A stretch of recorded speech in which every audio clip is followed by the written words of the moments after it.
Hi everyone, welcome back sa aking channel na GTR Math Tutorial at Facebook na RJ Enseñado. So for today's video, ipagpapatuloy natin ang ating session para sa Let Review for Math Majorship. So session 5 na tayo, Trigonometry. Okay, so hanggang session 10 po ito. So nandito na po tayo ngayon, session 5, Trigonometry. So meron pa tayong differential, integral, linear algebra, statistics and probability, tapos plane and solid geometry. Okay, so let's start. So number one, what is the reference angle for an angle of 315 degrees? Okay, so para madaling masolve to, siguro i-draw muna natin yung angle natin na 315 degrees in standard position. So kapag 315 degrees, dito yung angle natin na yan. So ito yung unit circle natin, no? So ayan, or yung circle. So 315 degrees. So magsisimula tayo lagi dito sa positive x-axis. So saan papatak ang 315? So nandito yung 315. So ito yun. Angle na 315 degrees. So anong reference angle ng 315 degrees? Ang reference angle, yan yung acute angle. Acute angle between the x-axis, and the terminal side. Okay? Between the x-axis and the terminal side ng angle natin in standard position. So, the acute angle between the x-axis, so ito yung x-axis natin. So, yan, ito. Tapos, and the terminal side, so ito yung terminal side. So, ano yung acute angle? So, ito yon. Pag nasa fourth quadrant, so ayan, nasa fourth quadrant tayo. So ito yung acute angle. So paano makukuha tong acute angle na ito? So lagyan natin ng theta. So paano makukuha yan? So isubtract lang natin itong 315 degrees sa 1 revolution, that is 360 degrees. So 360 degrees minus 315 degrees, the answer is 45 degrees. So tandaan din ang reference angle lagi yung acute angle. So base pala sa mga choices, eliminated na lahat itong B, C, D kasi hindi sila acute angle. So automatic letter A na pala ang sagot dito kahit hindi na isolve.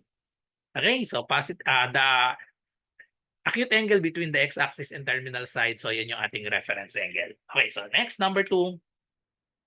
What is the smallest positive angle that is coterminal with negative 240 degrees? So pag sinabi namang coterminal, pag dinrawing kasi natin yung angle in standard position, so negative 240, saan papatak yung negative 240? So negative 240, so clockwise ang rotation natin, no? So negative 240, so negative 180 nandito.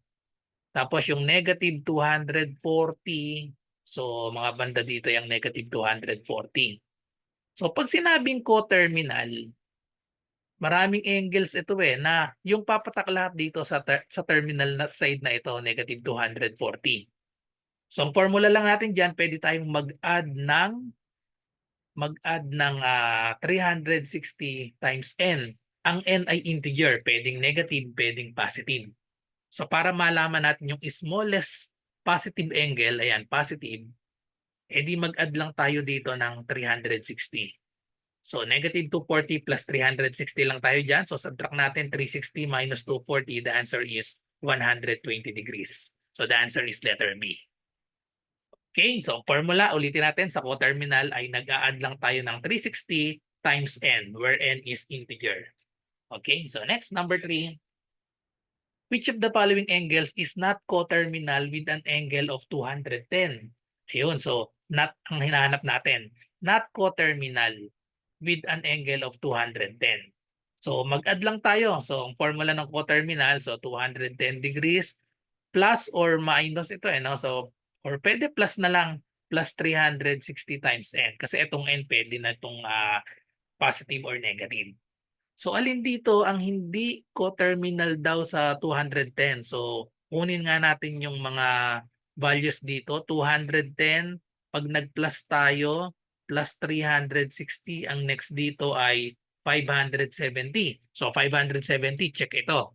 Okay, coterminal siya. And then plus ulit tayo ng 360. Try natin. So this is 0, 7 plus 6. So we have 13 carry 1. So this is 9. 930. Ayun, eksakto 930. Co-terminal din ito. So, tapos subtract naman tayo. So ang 210, sunod 570, 930, and so on. Mag-co-terminal yan. Dito naman sa left side tayo kumuha. We have 210. Subtract naman natin yung 360. So subtract lang natin ito pataas. So 6 minus 1, we have 5. 3 minus 2. Ayan, negative 150. Okay, so co-terminal din ang negative 150. So automatic, ito na yung sagot dito, letter C. So try na lang natin. Ano ba yung next na co-terminal dito? We have negative 150, subtract tayo ng 360. So ang sagot dito ay 510, negative 510. So hindi negative 630 yung susunod na co-terminal. So letter C ang tamang sagot. Okay, so next number. Number 4, convert 2 pi over 3 in radians in degrees. So conversion lang. Kailangan alam natin yung conversion ng radian to degrees. So conversion natin ay pi radian is equal to 180 degrees. Okay? So convert lang natin yan. So we have 2 pi over 3 radian. So i-multiply lang natin sa conversion. Kailangan yung radian nasa denominator para makancel. So dito natin ilagay yung pi radian and then 180 degrees sa taas. Makakancel lang yung pi radian dito. So ang matira ay 2 times 180 divided by 3. So madali nang i-mental kahit hindi na ito yung calculator, no? 180 divided by 3, that is 60. And then 60 times 2 equals 120 degrees. Therefore, letter D. So next number, number 5. Convert 300 degrees to radians. Okay, so pabaligtad naman. So same conversion tayo, no? So pi radian equals 180 degrees. Okay, so convert lang natin. So we have 300 degrees. Multiply natin sa ratio nitong conversion natin. This time, degrees naman yung nasa denominator para makancel. So we have 180 degrees sa denominator. Sa numerator ay pi radian. Okay, so cancel na itong degrees. Tapos i-lowest term lang natin ito. Okay, so pagdikit-dikitin nga natin para malinaw. 300 pi over 180 radian. Okay, so saan pwedeng i-divide ang 300 at 180? Pwedeng i-divide both by 60? By 60? So 180 divided by 60, that is 3. 300 divided by 60, we have 5. So therefore, the answer is 5 pi over 3 radian, which is letter D. Okay, so next number, number 6. Which of the following triangle can never have a 90-degree angle? So kailangan alam lang natin yung mga definition ng mga triangle. Can never have a 90-degree angle. Pag sinabing Escalene triangle, ito yung no equal sides ito. So pag no equal sides, pwede ba tayong magkaroon ng 90 degrees? Pwede. Kasi example, ito no equal sides ito. No equal sides ito, escalene ito. Pero ito ay pwedeng magkaroon ng 90 degrees. Okay? Tapos ang acute naman, acute triangle, pwede rin siyang magkaroon ng 90 degrees. Kasi ito acute ito, di ba? Acute itong angle natin dito, tsaka itong angle dito, acute yan. Isosceles, pwede pa rin magkaroon siya ng 90 degrees kasi pag sinabing isosceles, pantay itong dalawang side natin. Ito, tsaka ito, pantay. So, pwede pa rin niya magkaroon ng 90 degrees. Ang hindi pwedeng magkaroon ng 90 degrees ay ang oblique. Kasi ang definition ng oblique triangle, ay triangle with no right angle. Yun yung definition ng oblique. Ibig sabihin lang yan, triangle na hindi right. Okay? So triangle na hindi right, yun yung oblique. Okay? So letter D ang tamang sagot. Okay, so next number 7. Cosecant 520 degrees is equal to, okay, so gagamitin natin dito yung reference angle para makuha natin, tsaka yung coterminal. Cosecant 520 degrees is equal to, mga choices natin, puro mga acute angle. So therefore, kunin natin yung coterminal dito sa 520 para mapaliit natin. So coterminal niyan, 520 i-subtract natin sa 360. So we have, so this is 0, 12 minus 6, we have 6, maging 4 ito, no? So 4 minus 3, we have 160. So i-drawing natin yung 160. Saan ba papatak yung 160? So 160, 180 itong kalahati, no? So 180 hanggang dito. So therefore, yung 160 ay mga banda dito yung 160. Okay? So ito yung 160 degrees na co-terminal sa kanya. Yung 520, ibig sabihin ng 520, dalawang ikot. Or lampas ng isang ikot. Isang ikot, 360, tapos hanggang dito pa yung 520. So alin daw ang equal sa cosecant 520 degrees? Cosecant 520 degrees equal din yan sa cosecant 160 degrees. Kaso yung 160 degrees wala pa rin sa choices. So gagamitin natin yung reference angle. Ito yung reference angle niya, acute angle na between the x-axis and the terminal side. So ito yung terminal side, ayan. Tapos ito yung x-axis. So same siya dito. So tapos dapat alam natin kung ano yung magiging sign. So pero malinaw na dito, no? So ang sign natin dito, tandaan natin yung acronym na ito dito, yung CAST. So yan yung mga trigonometric function kung saan positive. Kung saan quadrant. Sa fourth quadrant, positive dito ang cosine. Sa first quadrant, positive ang all, kaya A. Dito naman, positive ang sine. Sa third quadrant, positive ang tangent. And then, syempre, kasama yung mga reciprocal niya.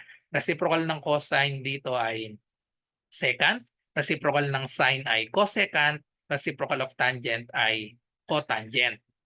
So, ibig sabihin yan, positive ang sine at cosecant dito sa second quadrant. Tapos ang 520 ay nandito yung terminal side niya. So ang ibig sabihin lang niyan, ang cosecant 520 degrees equal siya sa cosecant 160 degrees at equal din siya sa cosecant 20 degrees. Kasi yun yung reference angle. Tapos positive ang cosecant sa second quadrant. So ang tamang sagot ay letter B, cosecant 20 degrees. Okay, so next number. Or pwede i-type nyo siguro sa calculator yan dahil pwede naman ang calculator para ma-check nyo, isolve nyo lang itong 5 na to kung alin dyan ang mag-equal sa cosecant 520 degrees. Okay? So i-verify na nga natin. Tingnan natin sa calculator. Ayan, so i-calculator natin cosecant 520 degrees. Kaso ang cosecant wala sa calculator, no? Kukunin natin dapat yung sine. Tapos tsaka natin i-reciprocal. So kunin natin yung sine 20 degrees. So dito sa calculator na to, una yung angle, no? So tapos sine.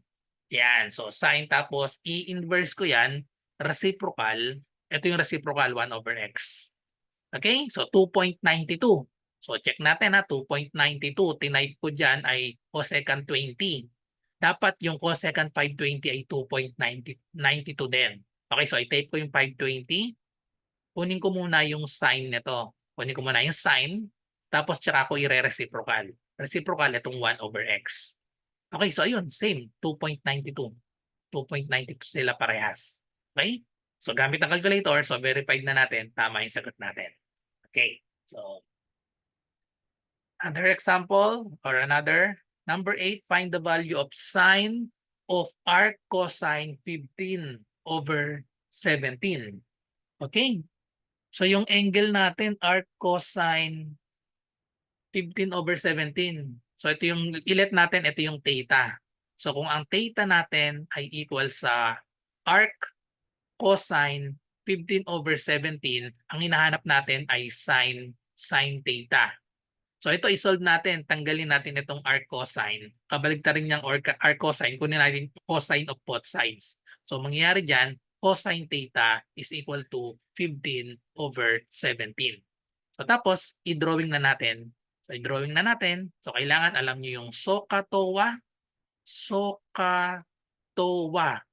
So itong cosine dito yan sa ka.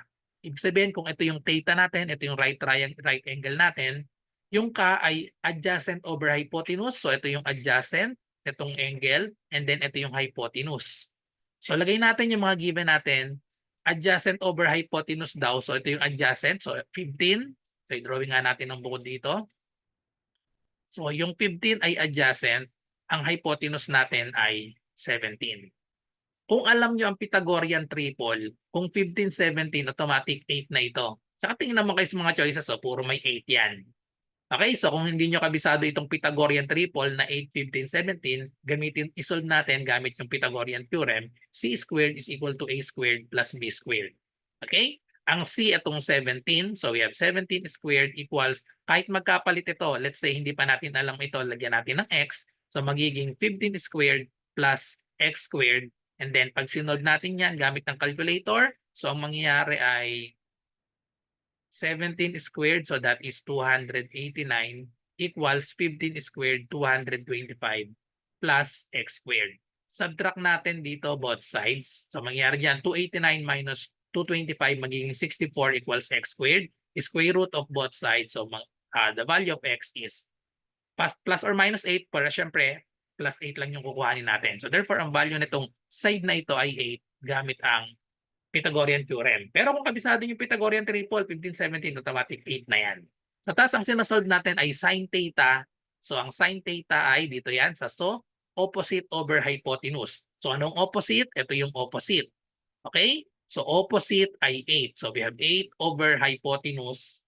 Hypotenuse is 17. So therefore, the correct answer is 8 over 17, which is letter D. Okay? So next, number 9. The sine of a certain angle is 0.6. Calculate the cotangent of the angle. Okay, so cotangent ang hinahanap natin. May given tayo, sine of a certain angle is 0.6. So given natin, sine theta is equal to 0.6 na pwede natin i-convert sa fraction. So sine theta 0.6, so we have 6 over 10, or pwedeng i-lowest term ang value ng sine theta. I-lowest term ang 6 over 10, divide both by 2, so we have 3 over 5. Then gamitin natin yung right triangle natin. So we have SOHCAHTOA. So ang sine ay opposite over hypotenuse. So ito yung theta natin. Opposite ay 3, hypotenuse ay 5. So kung alam nyo ulit yung Pythagorean triple, 3, 4, 5 yan. So 4 dapat ito. So ito yung pinaka-karaniwan na ginagamit. Pinakamadaling tandaan na Pythagorean triple, yung 3, 4, 5. So pwede nyong masolve itong 4 gamit ang Pythagorean theorem. So mangyayari, hypotenuse 5 squared is equal to, hindi natin alam ito, so we have x squared plus 3 squared. So we have 5 squared, 25 is equal to x squared plus 3 squared is 9. Subtract 9 to both sides. So madali nang isolve. 25 minus 9 is 16 equals x squared.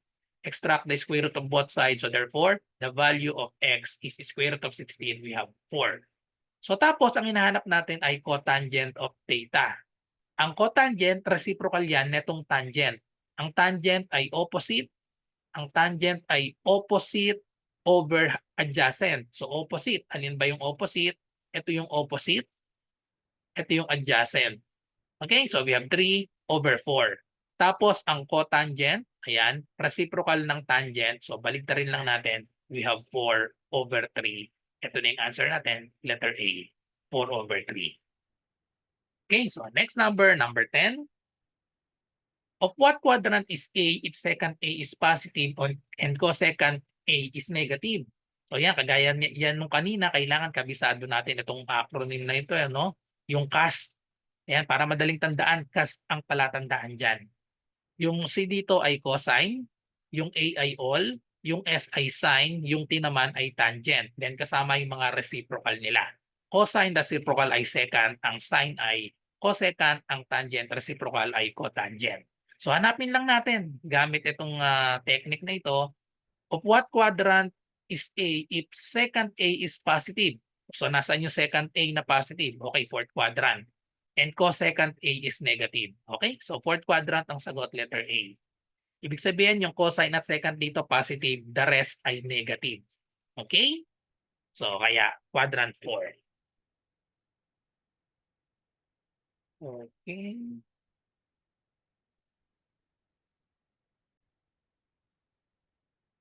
Okay, so next number, number 11. cosine A to the fourth minus sine A to the fourth is equal to blank. Okay, so gamit lang tayo dito ng mga identities. Tsaka yung sa algebra, we have difference of two squares. A squared minus B squared equal yan sa product of the sum and difference of two terms, A plus B times A minus B. So itong cosine A to the fourth, pwede nating isulat yan to the fourth kasi. So pwedeng isulat as cosine squared A and then we have squared minus, so ganun din to the fourth. So gawin nating sine squared A and then square. Okay? And then let's apply this. Okay, so kunin natin na product of the sum and difference. So we have, dahil parehas silang may square dito sa labas. So kunin lang natin ito. So we have cosine squared A. Yung isa plus sine squared A. Yung isa naman ay minus. So we have cosine squared A minus sine squared A. And then may identity tayo parehas dito sa dalawang term natin. Yung first natin, cosine squared A plus sine squared A, equal lang yan sa 1. Okay? So yung Pythagorean identity, meron tayo, di ba? So we have sine squared A plus cosine squared A equal yan sa 1. And then itong kabila naman, may identity para tayo dito. So that is cosine 2A ay equal sa cosine squared A minus sine squared A. Okay? So therefore, the correct answer is letter B, cosine 2A. So identity parehas ito. So kailangan kabisado nyo ang mga trigonometric identities. Double angle formula ito, cosine 2A. Okay? So ito, ang cosine 2A, marami tayong identity para dito kasi itong cosine squared, pwede nating palitan ito ng 2 ng 1 minus sine squared. Kaya another identity dito ay 1 minus 2 sine squared A. Tapos equal din ito sa 2 cosine squared A minus 1. So tatlo yung identity natin para sa cosine 2A. Pero nanggaling lahat yan dito sa una. Etong una. Etong pangalawa at pangatlo, na-derive lang yan, pinalitan natin itong cosine squared A ng dito manggagaling, cosine squared A. Lipat lang natin sa kabila yung sine squared A magiging minus. Tapos mako-combine dito kaya naging ganito siya. Okay? Yung kabila naman yung sine squared A ang pinalitan natin. So pare-pares lang yung tatlong identities para sa cosine 2A. Okay, so next number 12. So sine B minus A is equal to blank when B equals 270 degrees and A is an acute angle.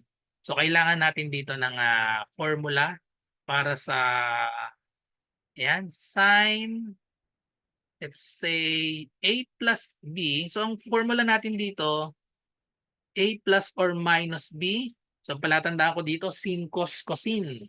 So ibig sabihin yan, sine A cosine B plus or minus cosine A sine B. So yan ang identity natin dito para sa sine. Sine A plus or minus B. Plus kapag plus, tingnan natin ito, plus kapag plus yung dito, then minus naman kapag minus. Kapag kasi dun sa cosine naman, kabaligtaran naman yung cosine. Okay? So i-apply lang natin ito, palitan natin itong value natin. So we have sine B minus A. Tapos, ang sabi daw, ang B daw ay 270 degrees. When B is 270 degrees, so palitan natin si B ng 270 degrees. Okay? And A is an acute angle. Okay, so i-apply natin ito. So sine nung first angle, so we have sine A, so that is 270 degrees. And then we have cosine B. Ang B dito yung A, yung pangalawang angle ang ibig sabihin ng B. So cosine A, and then ang operation natin minus, so gawin natin itong minus, tapos cosine sine ito. So cosine nung first angle, 270 degrees, tapos sine naman nung second angle natin, A. So tapos, alam dapat natin yung quadrantal angle itong 270. So yung 270 degrees, saan papatak yung 270 degrees? In standard position, dito papatak yung 270. So anong coordinates nito? Kung unit circle ito, ibig sabihin ang radius ay 1. Ang coordinates nitong 270 degrees ay, ang x dito ay 0, tapos yung y natin is negative 1. So tandaan, itong x, ito yung cosine. Ito yung cosine 270 degrees. Ito namang y, ito yung sine 270 degrees. Okay? Dahil ito ay unit circle, ibig sabihin ang radius ay equal sa 1. Okay, so gamit yan, isolve na natin. So we have sine 270, that is -1, cosine A, and then minus cosine 270, that is 0. So magiging 0 na ito times sine A. Then simplify natin. So we have negative cosine A minus 0 na ito. So wala na ito. So negative cosine A ang sagot, which is letter A. Negative cosine A. Next number 13, if secant squared A is 5/2, the quantity 1 minus sine squared A is equivalent to blank. So gagamit tayo ng identity ulit dito para dito sa term na ito. Tapos secant squared A, so gamitin natin yung definition, is 5/2. So secant squared A daw ay 5/2. So alam natin ang secant ay reciprocal yan ng cosine. Okay? So second, ang reciprocal niyan ay cosine. So ibig sabihin, ang cosine squared A ay baligtarin lang natin ito. Baligtarin natin. Dahil magka-reciprocal ng second ay cosine. So ang cosine squared A is 5/, ang second ay 5/2, ang cosine baligtarin natin. We have 2/5. So tapos gamit tayo ng identity para dito. May identity tayo na sine squared A plus cosine squared A equals 1. Diba pag nilipat natin itong sine squared A, magiging siyang cosine squared A equals 1 minus sine squared A. Na ito na yon, 1 minus sine squared A equal na siya sa cosine squared A, which is 2/5. So yun na yung value ng 1 minus sine squared A. Ang mga choices natin decimal, so 2/5 in decimal, that is 0.4. So the correct answer is letter C. Okay, so identity lang pala yun, no? So next, number 14. If cosine 65 degrees plus cosine 55 degrees equals cosine theta, find theta in radians. So kailangan lang natin i-solve yung theta. So paano ba tanggalin si cosine? So i-rewrite lang natin. Cosine theta is equal to cosine 65 degrees plus cosine 55 degrees. Para mawala ang cosine, kunin natin yung cosine to the -1 ng both side or yung arc cosine. So therefore, theta is equal to arc cosine or cosine to the -1 yan ng cosine 65 degrees plus cosine 55 degrees. Tapos i-convert natin yung theta in radians. Okay? So i-type lang po natin ito sa ating calculator. I-calculator lang natin yan. So uunahin natin ito sa calculator ko. Una dapat itong cosine 65 plus cosine 55. Okay? So unahin natin itong cosine 65. So syempre sa calculator ko na ito, 65 ang mauuna, itong angle. Pindutin ko yung cosine. Ayan, so cosine. Ito yung cosine 65 degrees. Plus cosine 55 naman. So unahin ko itong 55. Press ko yung cosine. Ayan siya. Pero kailangan ko pang i-equals kasi yung naka-appear sa screen 0.57, cosine 55 yan. Ay ito sa taas. Pindutin ko pa kailangan yung equal sign. Yun, so 0.99. So nandito pa lang tayo. Itong 0.99, itong value ng cosine 65 plus cosine 55, kunin ko yung arc cosine. So press ko yung cosine to the -1, i-shift ko lang siya. Cosine to the -1. So ito na yon. So the answer is 5. Ang theta natin ay 5 degrees. Okay? 5 degrees. So isulat ko muna dito. Ang theta natin ay 5 degrees. Kailangan i-convert lang natin. So convert natin 5 degrees to radian. So i-multiply natin sa conversion. Ang conversion natin ay pi radian over, ayan, 180 degrees. So i-calculator na lang ulit natin yan. Okay? So we have, balik tayo dito. So 5 times pi. Hanapin nyo yung pi sa inyong calculator. And then divided by 180. Press equal sign. The answer is 0.087. 0.087, that is letter B. Okay? So letter B ang tamang sagot. Okay, so next number, number 15. Simplify sin y plus sin y cotangent squared y. So kapag nagsisimplify, maraming way para isolve ito. Basta gamitin nyo lahat ng identities. 8 lang naman yung basic natin na trigonometric identities. Kabisado nyo dapat lahat yun. Okay, so ang gagawin ko dito, parehas may sin y, i-factor out ko na lang yung sin y. So therefore, magkakaroon tayo ng sin y. Factor out lang natin. So walang natira dito. So lagyan natin ng 1 plus cotangent squared y. May identity tayo para dito. Manggagaling yan dito. So kailangan ang pinakakabisado nyo itong sin squared a. A na lang ang gamitin natin. Plus cosine squared a equals 1. Ma-derive natin ito. Itong 1 plus cotangent.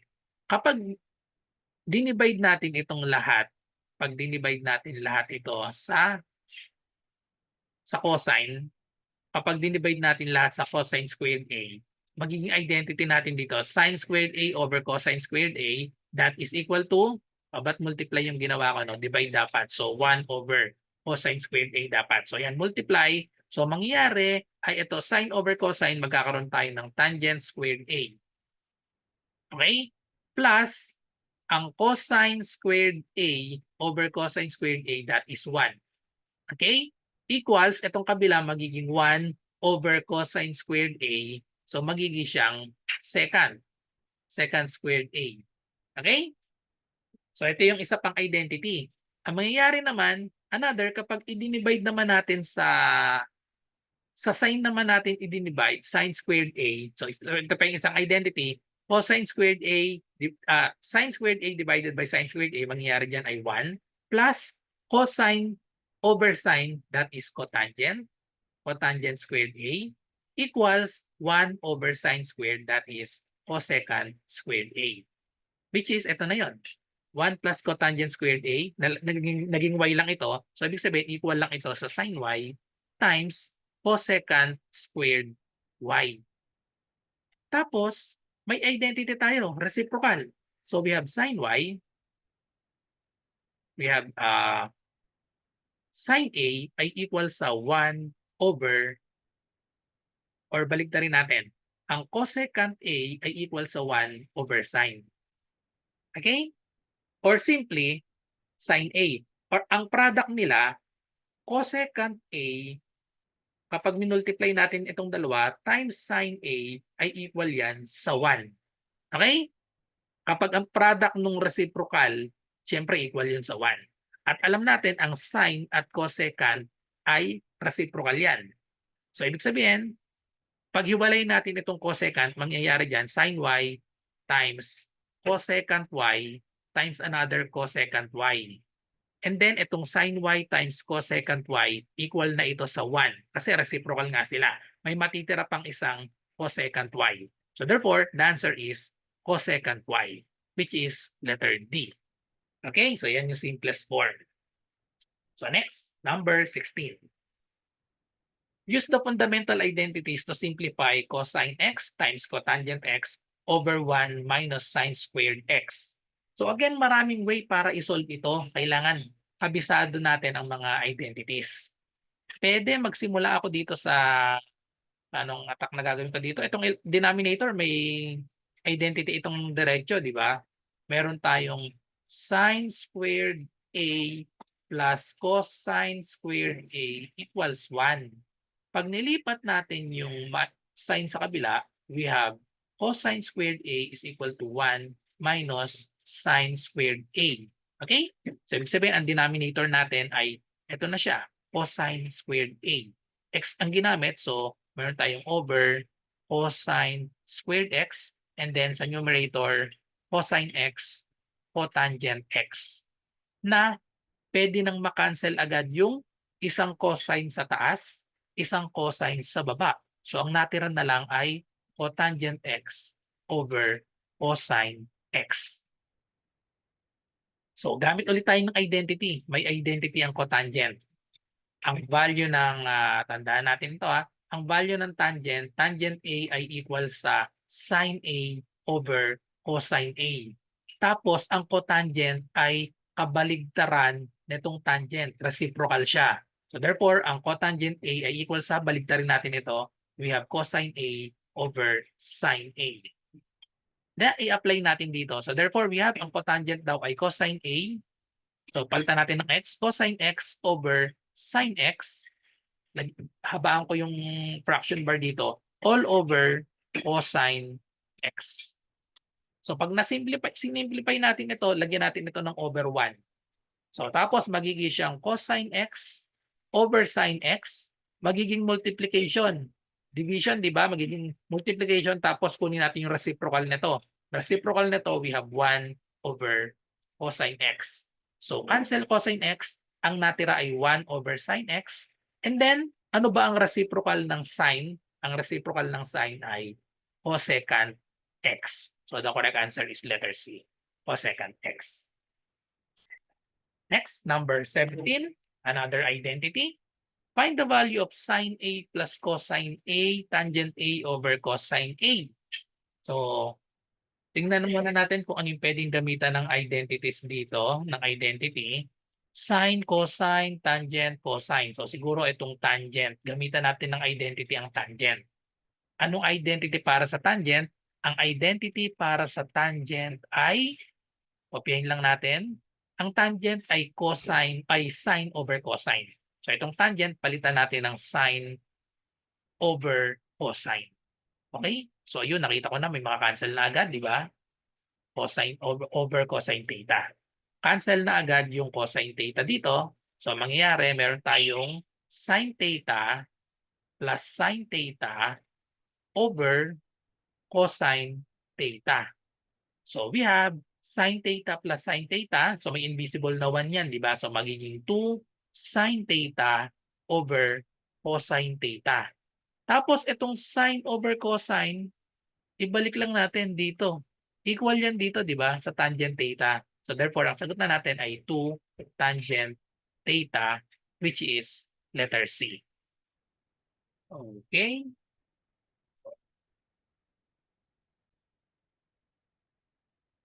Okay, so next number, number 18. Number 18, simplify cosine squared t minus 1 over sine squared t minus 1. So ang gagamitin nating identity dito ay yung sine squared a plus cosine squared a equal yan sa 1. Pwede nating i-derive na lang ito para makukuha yung cosine squared t minus 1. Pwedeng ilipat yung 1 dito tapos yung sine sa kabila. Pero para mas madali na, since meron namang 1 parehas dito, pwedeng i-substitute na lang natin itong sine squared a plus cosine squared a. Equal kasi siya sa 1. Okay? So therefore, magkakaroon tayo ng sa numerator cosine squared t minus, lagyan lang natin ng parenthesis dahil may minus dito, no? So we have sine squared t plus cosine squared t. Okay? So yun, ito na yung 1. Okay. And then we have over sine squared t. Kopyahin lang natin. Minus, again, yung 1 ay magiging ganito rin. So we have sine squared t plus cosine squared t. So tapos simplify natin. So i-distribute natin tong negative sign. So para malinaw. Okay? So cosine squared t, distribute natin yung negative sign. So magiging minus sine squared t minus cosine squared t. Sa denominator naman, ganun din, magiging minus parehas. So we have sine squared t minus sine squared t minus cosine squared t. So cancel lang natin. Cosine t minus cosine t. Ayun. Cancel na, and then sine squared t minus sine squared t, cancel na rin yan. So ang natira na lang ay negative sine squared t over negative cosine squared t.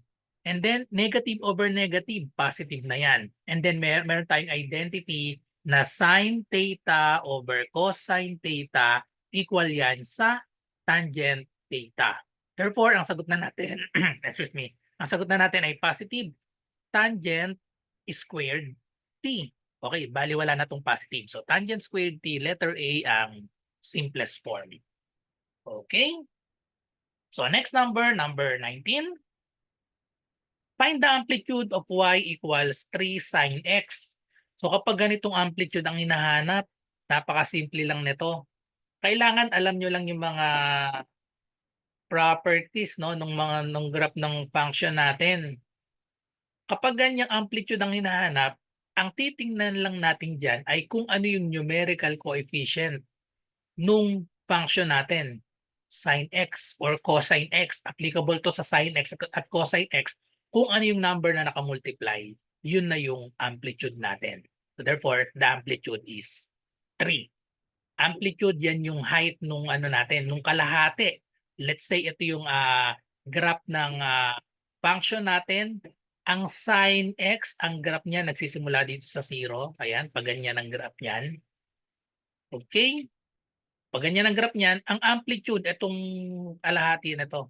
Yan, so yan yung amplitude. Parehas yan ng height, itong sa taas tsaka sa baba. Okay? And then paano makuha yan? Yung number lang na nakamultiply. Nakamultiply sa function na sine or cosine. So hindi na kailangan i-graph. So basta kung ano yung number na nakamultiply, automatic, yun na yung ating amplitude. Okay? So next number, what is the period of the function f of x equals 2 cosine 5x? Okay, so kapag period naman ang hinahanap, saan naman tayo titingin? Doon naman sa angle. So 2 cosine 5x.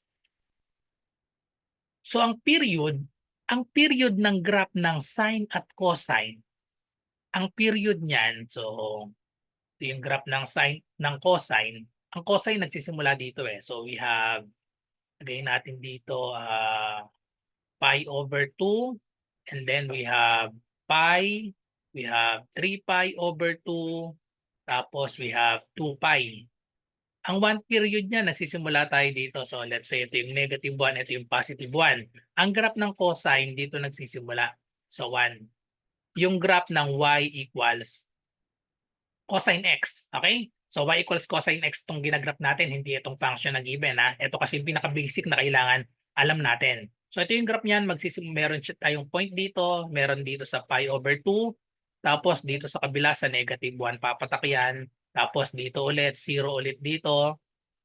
Cosine, di ba ang cosine 0, 1, tapos cosine 90, 0. So yan, tapos dito yung, babalik yan dito sa taas sa tapat ng 1. So yan yung 1 period natin. So simula sa taas, bumaba dito, tapos dito, tataas ulit, pabalik dito. Yan yung 1 period. So ang period ng cosine x, ang period niyan ay 2 pi.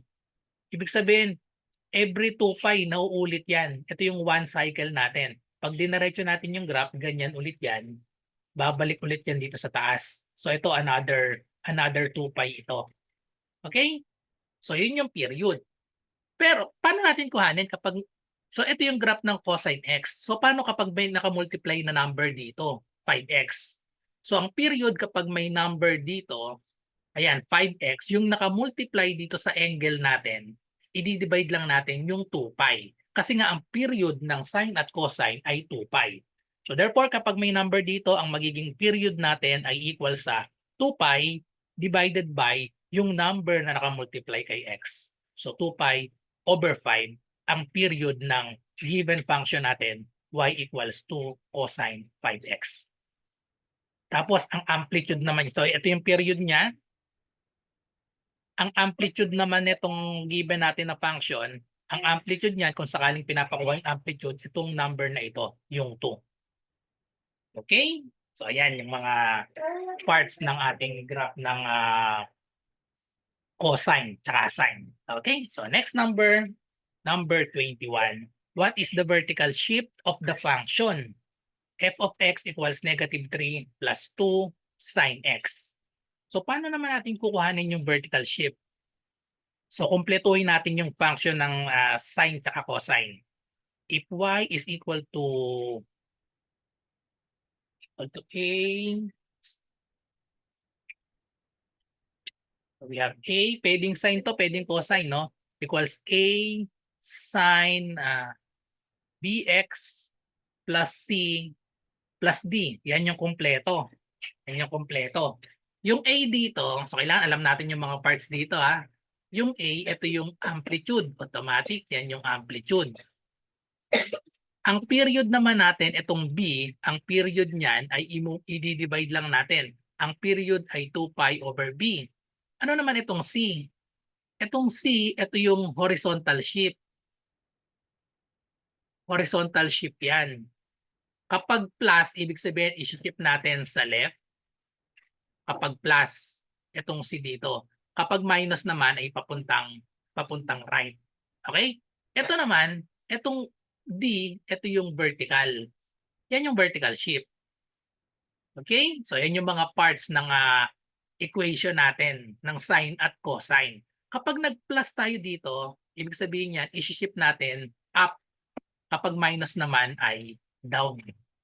So ibig sabihin, ang vertical shift ng function natin na f of x equals negative 3 plus 2 sine x, baligtarin lang natin, magiging 2 sine x, magiging lang siyang f of x equals 2 sine x minus 3.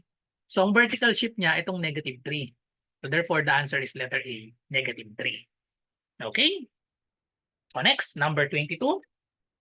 What is the horizontal shift of the function f of x equals sine x minus pi over 4 plus 2? So, na-discuss na natin kanina, ang horizontal shift ay yung nakasubtract. So, di ba, we have y is equal to a sine bx plus c plus d. Ang horizontal shift dan, ito, yung naka-add dito sa x natin. So, ito yun, minus pi over 4. Tandaan kapag minus to the right, kapag plus to the left. So, minus yung sign natin, ibig sabihin yan, pi over 4 units papuntang right. The correct answer is letter D, pi over 4 units to the right. Okay? Next, number 23. Which of the following is the equation of the graph? Yan. So, dalawang magiging equation natin dito eh. Kasi yung graph ng sine at cosine, parehas yan na parang wave. So, dalawa yung nandito. Unahin siguro muna natin yung cosine. So, tingnan natin sa cosine. Kailangan alam natin yung graph ng cosine. Ano ba ang graph ng cosine? Ano bang amplitude nito? Ang amplitude natin dito puro 1, no? So nagsimula yun dito, 1 tsaka negative 1. Dapat alam natin yung graph ng cosine. Ang graph ng cosine x ay dito magsisimula, pababa dito sa ito yung pi over 2, tapos dito sa pi, and then balik dito, tapos balik dito sa 1. Ito yung basic na graph ng cosine. Okay? So dito tayo babase sa ito dapat yung kabisado nyo, yung basic na y equals cosine x. Tapos, kung mapapansin nyo, ito yung movement niya. From negative 1, gaano siya kalayo papunta dito. Ayun. Na-move ito, di ba? Pumunta dito. Pumunta dito. So ano yun? Tingnan natin dito. That is 7 pi over 6. So ibig sabihin, yung graph natin ay equal sa y is equal to cosine. Nag-move tayo papuntang right, papunta dito. So dahil nag-move tayo papuntang right ng 7 pi over 6, so equal siya sa x minus 7 pi over 6. Tingnan natin sa choices, minus pi over 2. So mali ito. Kailangan minus 7 pi over 6 kasi dito tumapat sa 7 pi over 6. Yung movement natin, sinip natin ito papunta dito, di ba? So 7 pi over 6 dapat. So ibig sabihin, mali ito. Ito namang plus, kailangan saan babagsak ito pag nag-plus tayo sa pi over, hindi sa pi over 4 papatak ito eh, no? Minus pi over 4. So ito yung 0 natin, ito yung pi over 3, ang pi over 4. Banda dito yung pi over 4, eh wala naman dito yung graph nandito pa sa malayo. So ibig sabihin, mali din ito. Mali yung cosine. So ibig sabihin, sa sine naman tayo bumase. Okay, so sa sine naman tayo babase, kailangan alam natin yung graph ng sine ng y equals sine x. Ang sine nagsisimula sa 0. Aangat siya papunta dito sa ito yung pi over 2. Aangat siya papunta dito, tapos bababa papunta dito, tapos dito naman siya, baba dito, and then sa 2 pi 0 yan. Ito yung graph ng ng sine. Okay? Pataas, balik dito, tapos pababa dito, tapos balik dito. Yan yung 1 period. So tingnan natin yung movement natin. So 'di ba nag-move tayo hanggang dito. Yun, bilangin natin. Ito yung horizontal shift niya. So gaano kalayo yung horizontal shift niya? Ilang units 'yan? That is 7 pi ano no? Wag tayo diyan bumase, dito tayo sa zero para madaling computein. Dito tayo sa zero bumase, yung movement dito na papunta dito. Okay? So 'di ba yung graph natin nagsimula, ito yung original. Tapos na-shift natin. Isipin natin ito yung zero. 'Di ba ito yung zero, tumaas, bumaba, bumaba ulit, pabalik dito. So ito yung ano niya, nag-move tayo ng 2 pi over 3. Okay? So nag-move tayo ng 2 pi over 3 sa right. So ito yan. Ayun, eksakto, 2 pi over 3. Okay? So therefore, the correct answer is letter C. Y equals sine x minus 2 pi over 3. O kaya kailangan kabisado nyo yung graph ng y equals sine x tsaka y is equal to cosine x. Diyan kasi tayo babase kapag may given na graph. So pwedeng papuntang left, pwede rin papuntang right since periodic naman ang graph ng sine at cosine. Okay? So next number 24. So same graph, no? Which of the following is incorrect? The period is 2 pi. Ang period daw natin 2 pi. So paano natin makukuha yung period? Dito tayo bumase. Dito nagsimula yung period natin, no? Simula dito hanggang bumalik siya dito. Sakto naman siguro to, no? Sakto siya 2 pi, no? Saktong 2 pi kasi from pi over 3 to 5 pi over 3, pag inad natin itong 5 pi over 3 tsaka itong negative pi over 3, equal siya sa 6 pi over 3 which is equal to 2 pi pag ni-lowest term. So tama itong letter A. Okay? The amplitude is 1 unit. Okay, so ang amplitude natin, tingnan natin yung height ng kalahati. Kalahati ng graph simula dito sa midline natin. Ayan. Yun. So anong graph niyan? 1. Ayun, sakto. 1 ito. So therefore, tama itong letter B. Amplitude is 1 unit. The midline is the x-axis. So midline yung naghahati. Ayun, ang naghahati sa kanya ay yung x-axis. Hinati siya sa dalawa. Ibig sabihin, itong part na ito, ayan, yung area na yan, same dito sa area sa baba. Okay? So yun, sakto pa rin. So sakto pa rin yung C. Ang sagot na dito, letter D. The phase shift is equal to pi over 2. Mali yung pi over 2 kasi ang graph nga niyan, ang phase shift dapat ay ito yan. From 0, no? Napapunta dito. Ayun, 2 pi over 3 dapat yung phase shift, hindi pi over 2. So, mali yung letter D. Incorrect ay yung letter D. Okay? So, next number 25. If sine 3a equals cosine 6b, then yan, so ito yung mga choices natin. So gagamit tayo ng identity dito. Sine 3a equals cosine 6b.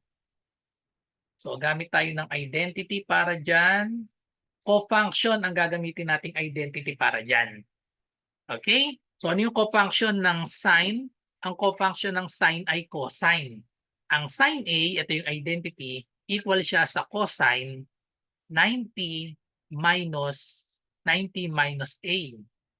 Okay? So kapag sine a equals siya sa cosine 90 minus a. So co-function yung tawag dito. Co-function. So tandaan, ang co-function ng sine cosine, ang tangent, ang co-function niya cotangent. Tapos ang secant, ang co-function naman yan ay cosecant. So ibig sabihin, applicable din ito. 90 minus a. So yung b natin dito, pwede nating palitan ng, so we have, so yung cosine 6b, ang papalitan natin dito ay itong cosine 6b. So wait.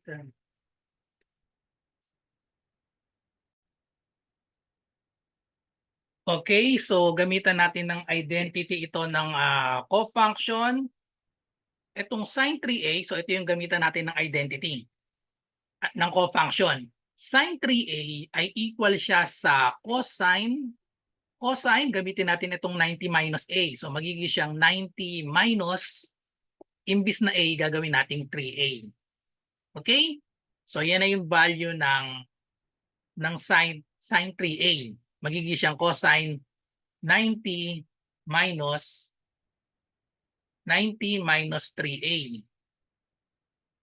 Okay, and then we have, so itong sine 3a natin, so isulat nga muna natin para malinaw. Sine 3a equals cosine 6b. Okay, so tapos itong b natin,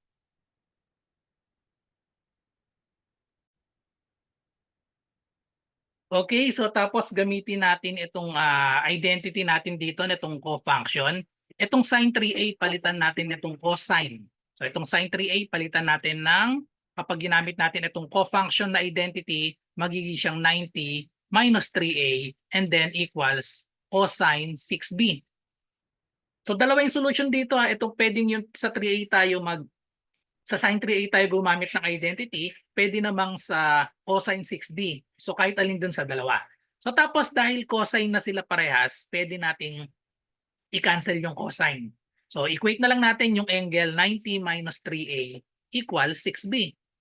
Tapos ang mga choices natin magkasama yung a at b, no? So itong 3a ilipat natin sa kabilang side. So we have 90 equals negative 3a magiging positive 3a plus 6b.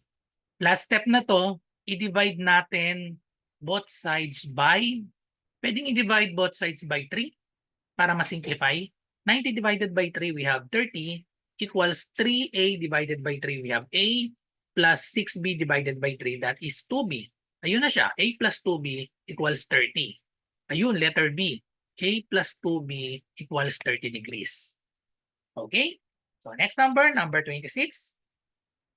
Solve for a for the given equation cosine squared a equals 1 minus cosine squared a. Okay, so i-solve natin ang value ng a dito. Dalawa yung cosine, no? So ibig sabihin lang nito, pagsamahin natin ito. Lipat natin sa kabila. Magiging cosine squared a, itong negative cosine, magiging positive cosine squared a equals 1. And then combine itong dalawa, magiging 2 cosine squared a equals 1. Divide both sides by 2. So divide both sides by 2, we have cosine squared a equals 1/2. And then, kunin natin ang square root ng both sides. Therefore, the value of cosine a is equal to plus or minus square root of 1/2. So square root of 1/2, ano to? Eksakto to, no? So para makuha tong angle A natin, ang angle A natin ay equal sa arc cosine or cosine to the negative 1. Cosine to the negative 1 ng plus or minus, no? So dalawa yung magiging solution natin. Paghiwalayin nga natin, i-calculator nyo na lang ito. A is equal to cosine to the negative 1 ng square root of 1/2. Square root of 1/2. Then yung kabila naman ay A is equal to arc cosine of negative square root of 1/2. So pwede nyo nang masolve sa inyong calculator yan. So i-calculate natin. Calculate natin. Square root of 1/2, no? So 1/2, that is 0.5. 0.5 na lang. Kunin ko ang square root. Nasaan bang square root dito? Ayun, square root of 0.5. And then kunin ko yung arc cosine. Shift natin. And then arc cosine, ayun, 45 degrees.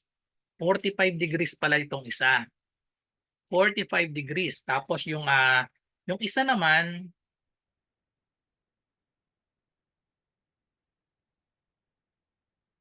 yung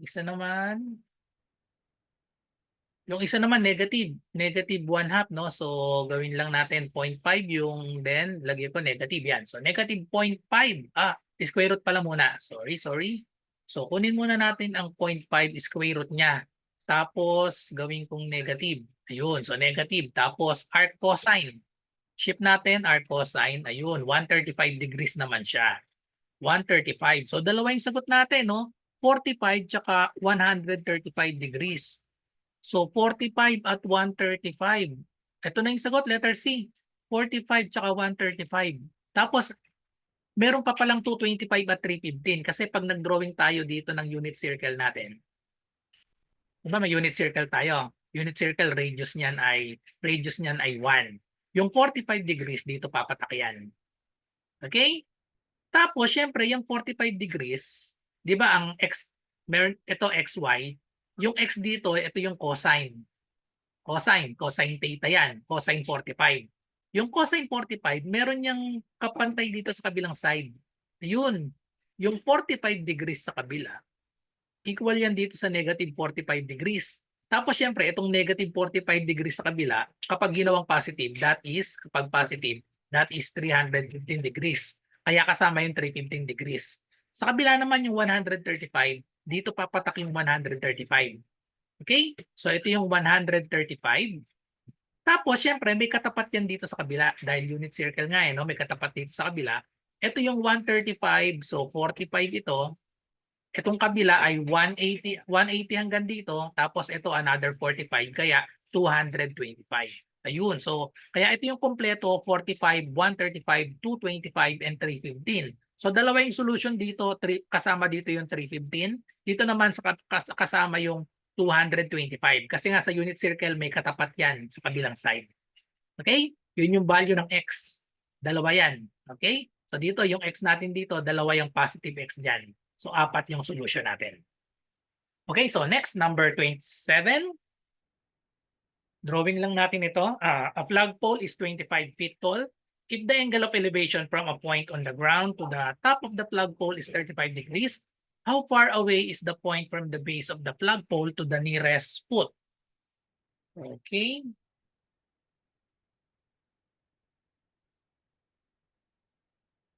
So, i-drawing lang natin ang ating figure. A flagpole is 25 feet tall. So, drawing na natin yun dito. So, ito yung flagpole natin. 25 feet tall daw yung flagpole. The angle of elevation from a point on the ground to the top of the flagpole is 35 degrees. Angle of elevation daw sa ground. Ito yung ground natin. Angle of elevation from the top of the flagpole. Ito yung top. So, ito yung angle of elevation natin, that is 35 degrees. So, tinatanong, how far away is the point from the base of the flagpole to the nearest foot? So, ito yung tinatanong natin dyan. Ito daw. Lagyan natin ito ng x. Okay? So, yan lang. Find the value of x. So, given natin ang angle, tapos itong 25 na ito with respect to this angle, that is opposite. Opposite siya. Tapos itong x, ito ay with respect to this angle, may right triangle tayo dito. Ito naman ay adjacent. Adjacent. So ngayon, ano yung trigonometric function para sa opposite at adjacent? SOHCAHTOA, kailangan tandaan nyo itong SOHCAHTOA. Ano yung may opposite at saka adjacent? Ayun, opposite at adjacent, tangent dapat. So gamitin natin ang tangent theta is equal to opposite over adjacent. Then, substitute natin yung mga value natin. Tangent, ang theta natin ay 35 degrees. Ang opposite natin ay 25 feet. Ang adjacent natin ay x. Tapos, solve for x.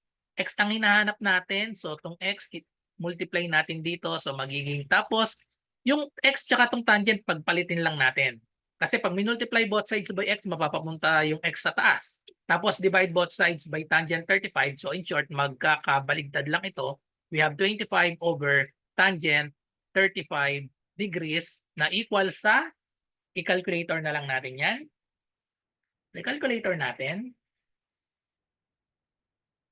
Pag kinalculator natin yan, so we have 25 divided by tangent 35. So, nasan yung tangent 35? Uunahin ko muna itong 35. Press ko yung tangent. Tangent 35 pa lang yan. Kailangan ko pang i-press ang equal sign. The answer is 35.70. Nearest foot daw, pag ni-round up natin, that is 36. Okay? So, the correct answer is 36.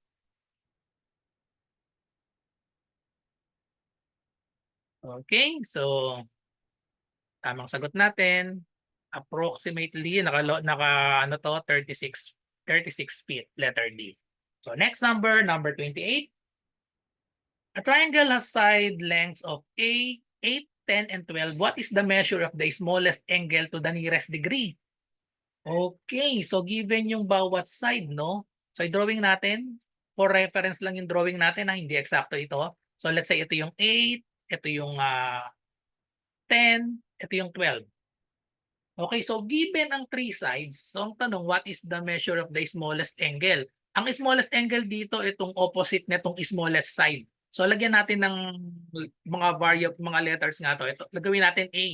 Kung ito ay A, yung opposite niya ay small a. So itong dalawa kahit magkapalit, gawin natin yung 10 na B, tapos yung 12 naman gawin nating C. Kapag given ang three sides, para ma-solve natin ang angle, gagamit tayo ng cosine law. So ano bang formula ng cosine law? Ang hinahanap natin, angle A. So angle A, so ang formula para dyan ay A squared equals, para madaling tandaan yan, B squared plus C squared minus 2, product nitong dalawa yan, BC, tapos cosine, kung ano yung nakahiwalay dito, cosine A. Okay? So tapos pwede nating ma-derive yung formula. Ito yung kinakabisadong formula, ito.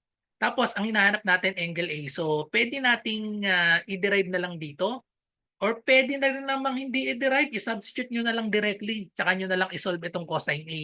Parehas din naman na magiging sagot doon. So wag na nating i-derive para dire-diretso na.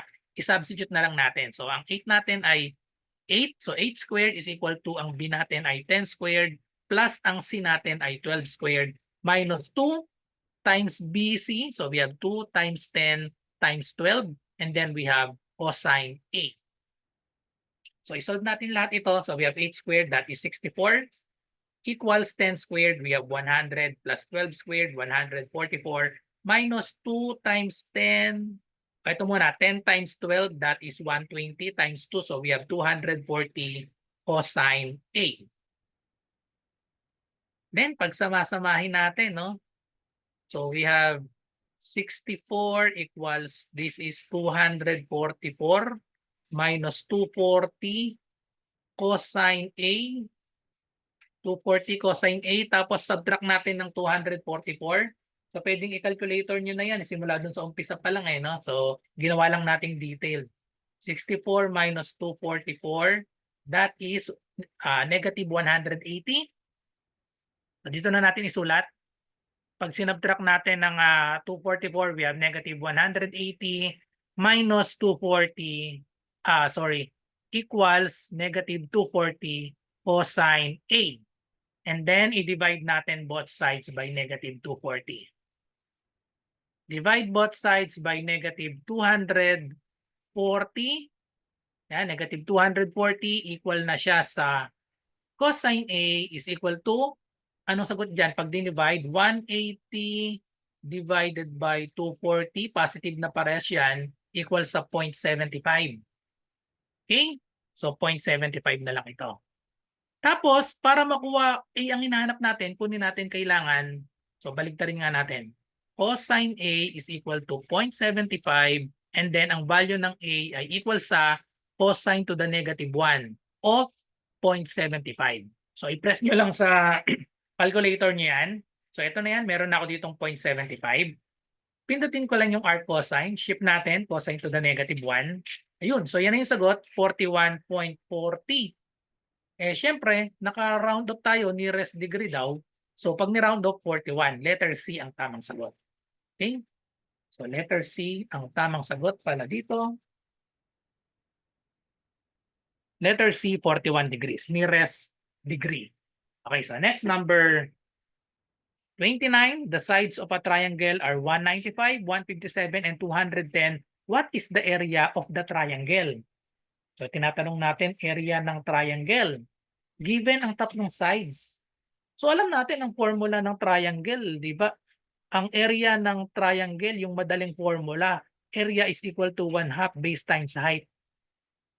Pero sa problem na ito, given yung three sides, hindi magandang gamitin itong formula na ito. Ibang formula ang gagamitin natin dito, yung Heron's formula. So yung Heron's formula ang gagamitin natin dito. Ang Heron's formula ay A is equal to square root of S times S minus A times S minus B times S minus C, where S is equal to A plus B plus C over 2. Okay? So yan ang gagamitin nating formula. I-solve muna natin ang value ng S. Ang value ng S ay 195 plus 157 plus 210 over over 2. So ang magiging sagot dito ay, pag inad natin lahat yan divided by 2, the answer is 281.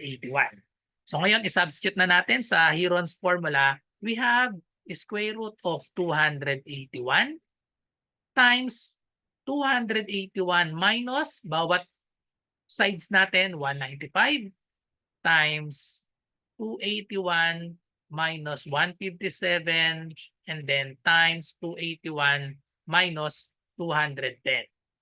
Okay, so simplify natin. Subtract lang natin bawat isa. So we have 281 times, pag sinubtract ito, we have 86. And then itong 281 minus 157, that is 124. And then last, we have 281 minus 210, so that is 71. Then, i-calculator na natin yan. Dire-diretso na natin sa calculator yan. So we have, unahin natin yung product. 281 times 86 times 124 times 71.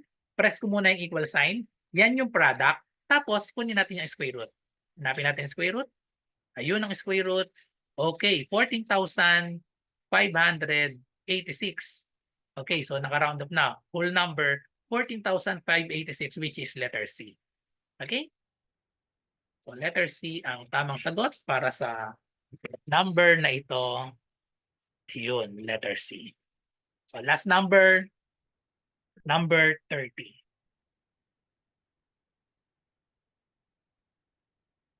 So number 30, a pole cast a shadow 15 meters long when the angle of elevation of the sun is 61 degrees. If the pole is leaned 15 degrees from the vertical directly towards the sun, determine the length of the pole.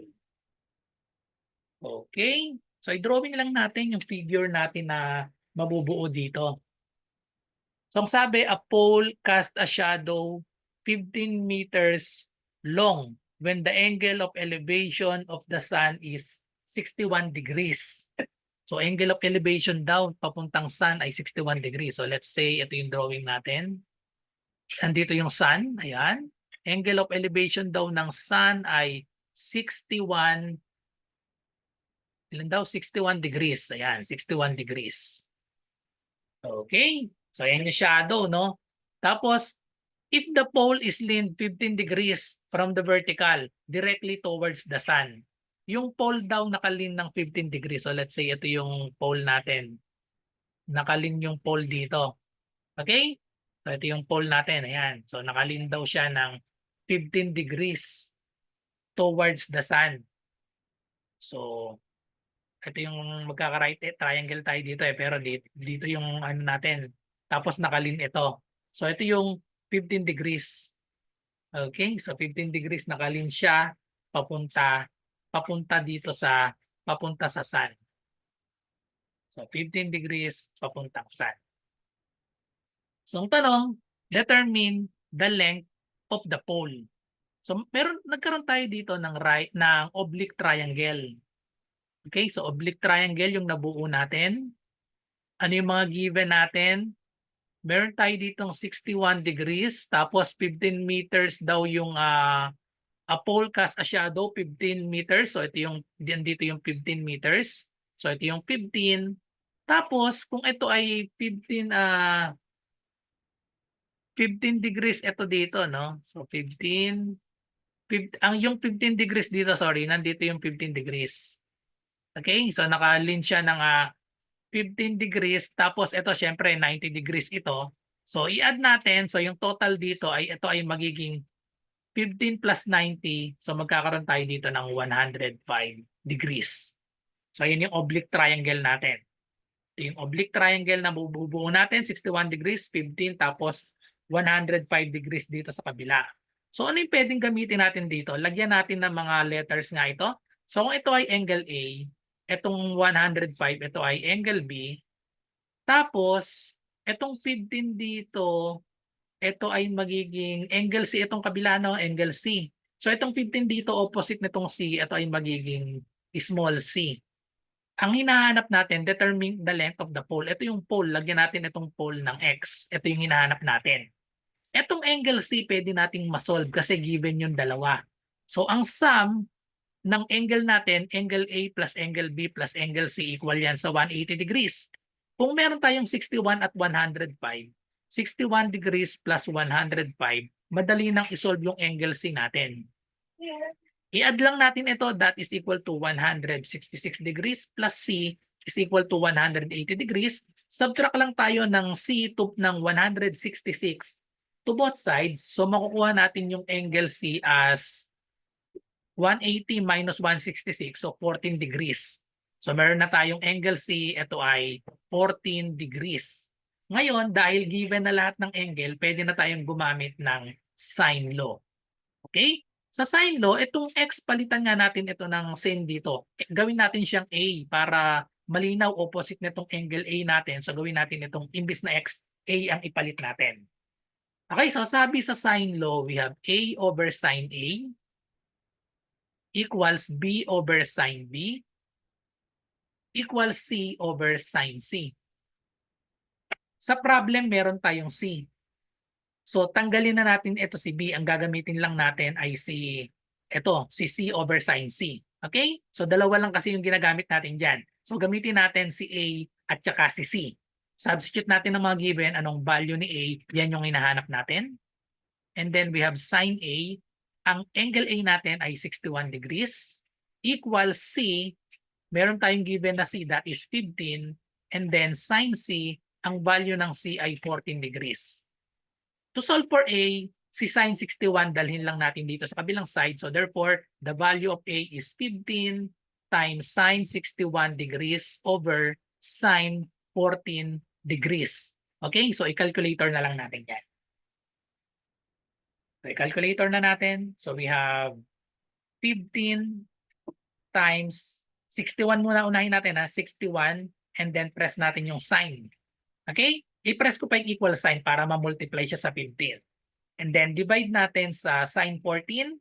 So 14, press ko lang yung sign. Yan yung sine 14, and then press ko pa yung equal sign. The answer is 54.229.